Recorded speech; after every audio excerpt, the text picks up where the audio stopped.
Hello friends, welcome to UPSC वाला। This is Sonia Ahuja और आज हम बात करने वाले हैं इंडियन गवर्नमेंट की इनकम के बारे में। तो guys, exactly government of India पैसा कमाती कहाँ से है, ये समझने के लिए लेट्स अज्यूम कि फाइनेंशियल ईयर 23-24 में इंडियन गवर्नमेंट ने 1 रुपया कमाया। तो जानते हैं कि 1 रुपया आया कहाँ से। सबसे पहले इस 1 रुपये में से 34 पैसे आते हैं बोरोइंग एंड अदर लाइबिलिटीज से। Borrowing as in loans.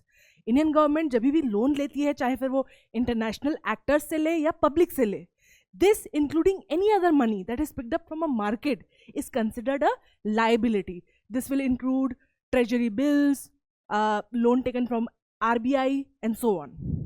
उसके बाद 17 पैसे आते हैं GST से, which is a form of indirect tax. 15 पैसे आते हैं कॉर्पोरेशन टैक्स से और अनदर 15 पैसे आते हैं इनकम टैक्स से।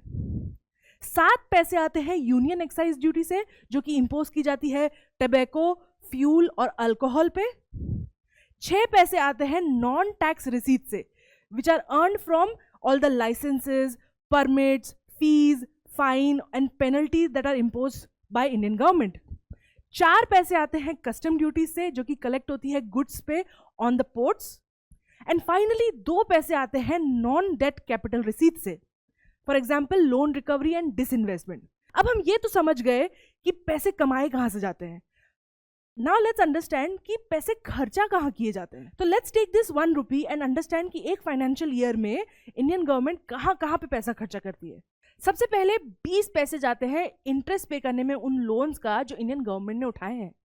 उसके बाद 18 पैसे स्टेट्स को दिए जाते हैं, क्योंकि उनका शेयर जो है टैक्सेस और ड्यूटीज में वो सेंट्रल गवर्नमेंट को देना पड़ता है, because tax collect central government ही करती है। उसके बाद 17 पैसे सेंटर सेक्टर स्कीम्स में जाते हैं और 9 पैसे सेंट्रली स्पॉन्सर्ड स्कीम्स में जाते हैं। सो एग्जैक्टली इन दोनों में फ़र्क क्या है। सेंटर सेक्टर स्कीम जो होती है वो 100% सेंटर द्वारा फाइनेंस की जाती है और उनको अप्लाई करना, इम्प्लीमेंट करना 100% इंफ्रास्ट्रक्चर सेंटर का ही यूज होता है। On the other hand centrally sponsored schemes जो होती है वो depending on project to project, state to state, some sector of it is paid by the state, rest of it is paid by the centre, but उसको apply करने का, implement करने का जो इंफ्रास्ट्रक्चर है वो स्टेट का होता है।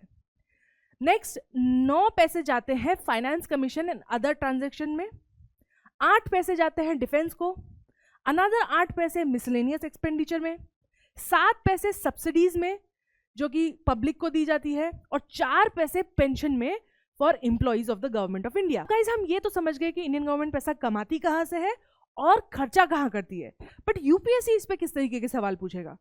यूपीएससी कभी भी आपसे डायरेक्ट सवाल नहीं पूछेगा कि बताइए इस फाइनेंशियल ईयर में इंडियन गवर्नमेंट ने इस पर्टिकुलर रिसोर्स से कितना पैसा कमाया, या फिर उसने इस पर्टिकुलर रिसोर्स पे कितना परसेंटेज पैसा खर्चा किया अपने बजट का।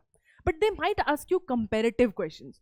फॉर एग्जाम्पल कि बताइए फाइनेंशियल ईयर 23-24 में इंडियन गवर्नमेंट ने कहाँ से ज़्यादा पैसा कमाया, एक्साइज ड्यूटी से या कस्टम ड्यूटी से। या वो पूछ सकते हैं कि बताइए इंडियन गवर्नमेंट ने इस फाइनेंशियल ईयर में कहाँ पे ज़्यादा पैसा खर्चा किया, सेंट्रल सेक्टर स्कीम्स पे या सेंट्रली स्पॉन्सर्ड स्कीम्स पे।